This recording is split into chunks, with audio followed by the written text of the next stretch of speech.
안녕하세요. 무엇이든 읽어드리는 북면 아저씨입니다. 지금 읽어드릴 책은 사마천사기 58회입니다. 이에 인상녀는 대왕과 저하에 그리는 불과 5자밖에 안됩니다. 제목을 질러 대왕을 피로 물들일 수도 있습니다. 라고 말했다. 진나라 왕의 좌우에 있던 신하들이 인상녀를 칼로 치료했다. 그러나 인상녀가 눈을 크게 부릅뜨고 호통을 치자 모두 크게 놀라 뒤로 물러섰다. 그래야 진나라 왕은 마지못해 질장군을 한번 건드렸다.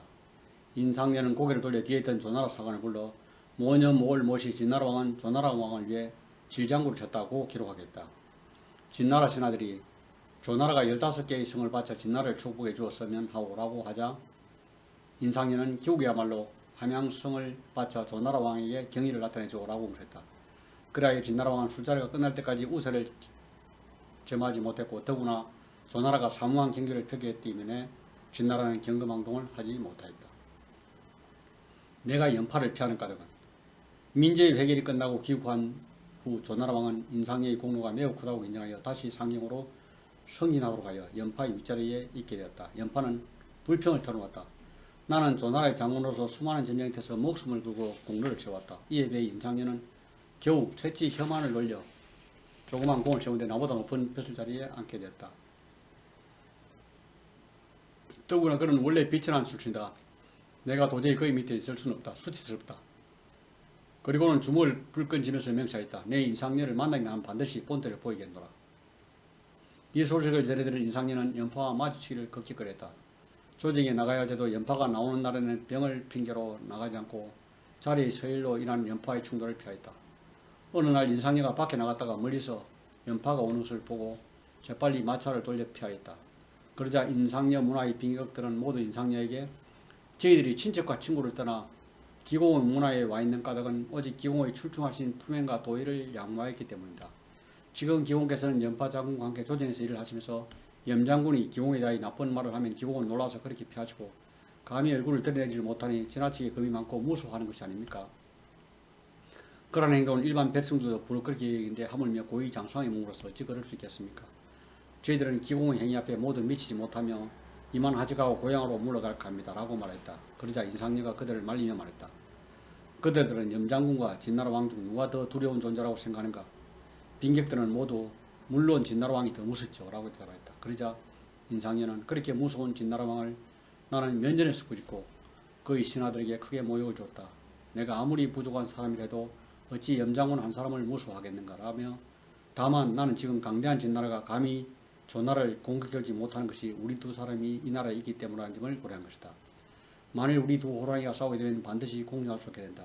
내가 모욕을 참고 피하는 것은 국가의 전망대사를 앞에 두고 개인의 은혜와 원한은 뒤에 놓기 때문이다. 라고 대답했다. 연파가 이 말을 전해 듣고서는 우통을 벗고 회초를 짊어진 채 친구들의 부축을 받으며 인상녀의 집에 가서 사죄하였다. 나는 무식하고 비천한 사람이요. 당신께서 그토록 칼이 깊으신 줄 기껏 깨닫지 못했습니다. 그 뒤 두 사람은 서로 친해져 목이 떨어져도 괜찮을 친구가 되었다. 사형에 처하려던 자를 왕에게 청구하다. 그때 연파는 제나라를 공개하여 격파했으며 2년 뒤에 또다시 제나라의 기업을 빼앗았다. 또 3년 후에는 위나라의 방릉과 안양지방을 공략하여 점령하였고 4년 후에는 인상녀가 장군이 되어 제나라의 평업을 점령하였다. 그리고 다음에는 조사장군이 진나라 군대를 아래성에서 크게 격파하게 됐다. 장평의 싸움이 있기 8년 전에도 진나라는 조나라를 공격한 일이 있었는데 그때 진나라는 조나라의 명장 조사에게 대표하였었다.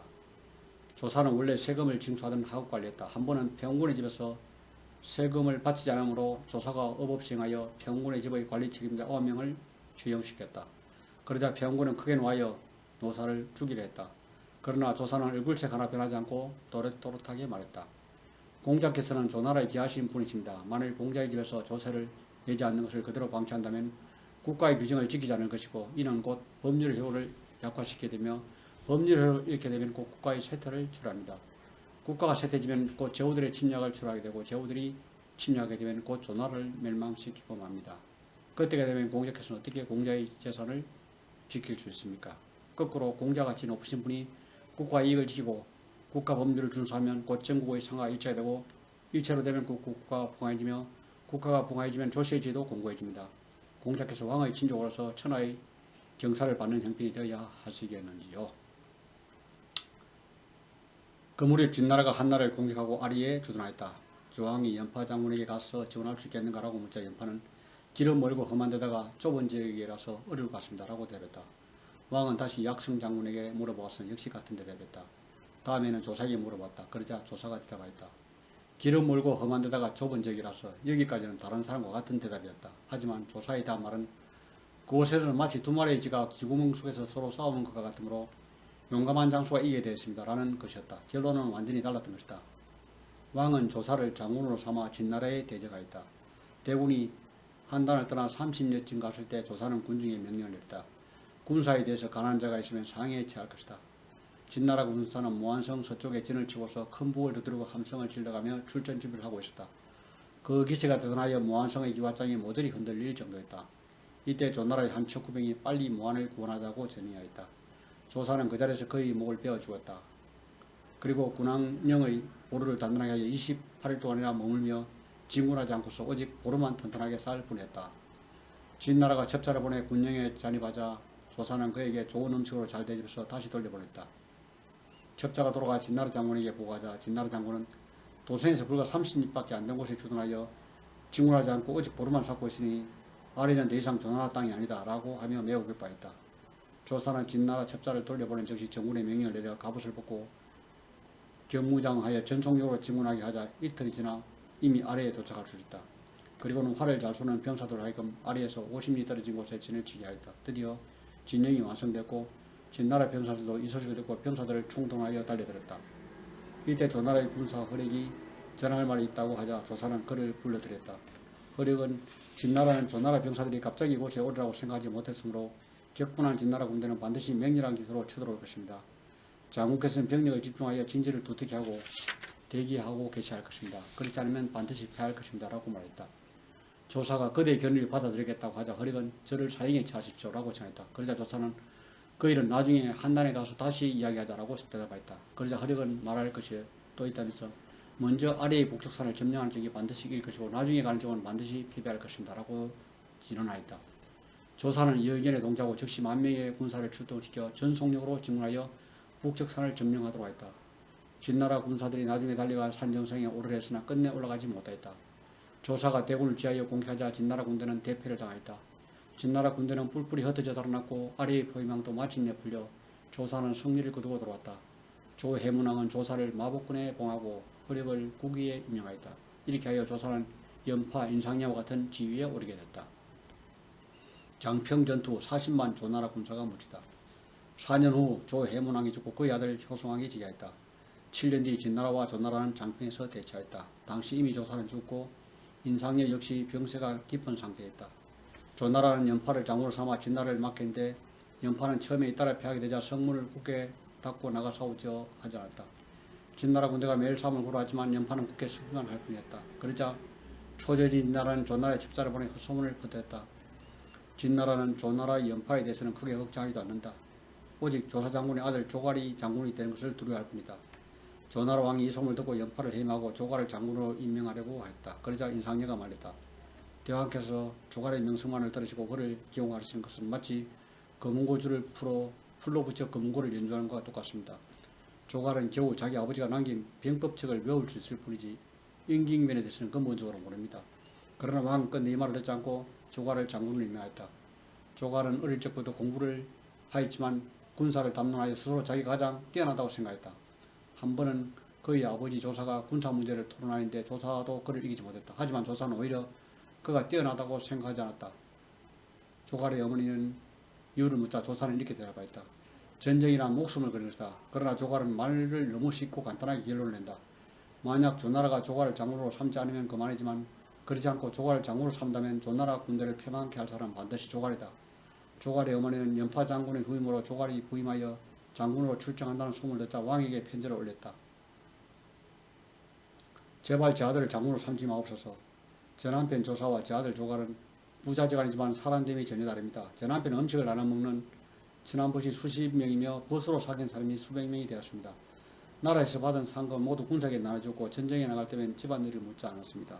그러나 아들 발은 장군을 임명되자 동쪽을 향해 앉아 조회를 받고 나라에서 받은 상금도 혼자 차지해 땅을 차지하고 있습니다.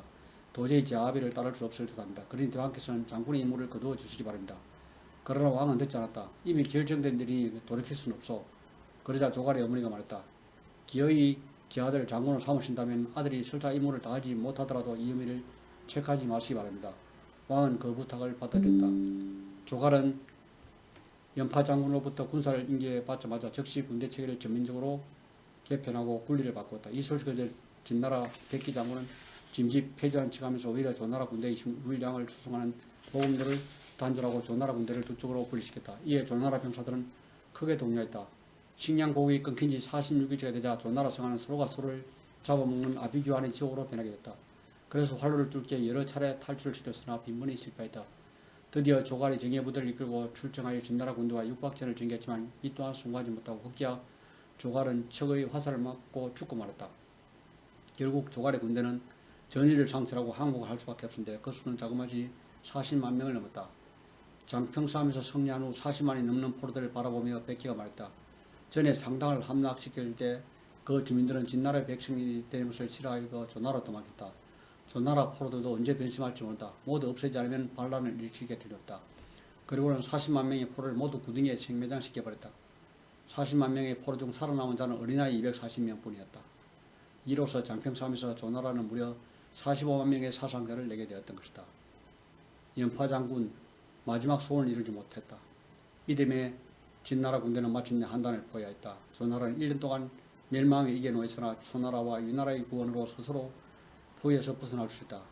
조나라 왕은 종알의 어머니가 압사말 때문에 결국 그녀를 죽이진 않았다. 한단의 포위가 풀린 지 5년 만에 옛나라의 국상 율복은 조나라 장정들은 장평에서 모두 죽고 그들의 어린 자식들은 아직 장성하지 않았다.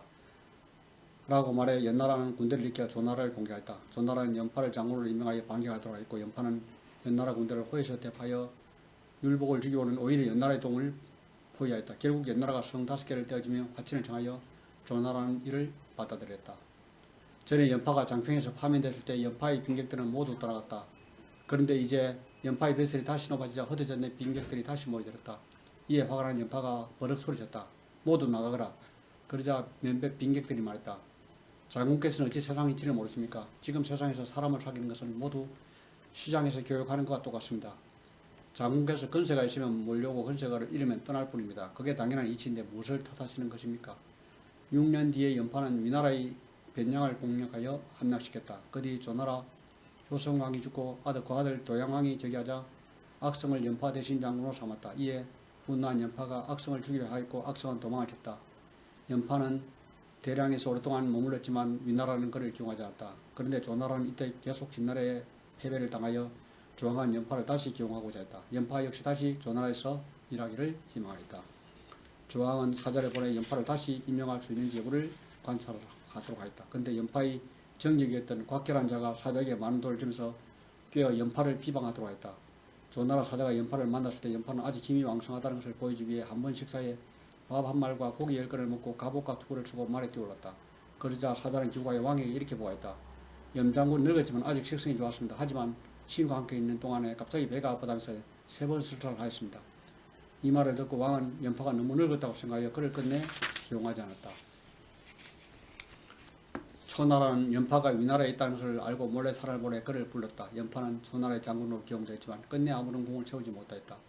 그는 조나라의 전사들을 지하고 싶구나 라고 말했다. 그는 마침내 초나라의 수춘에서 세상을 떠났다. 이것으로 글읽기를 마치겠습니다.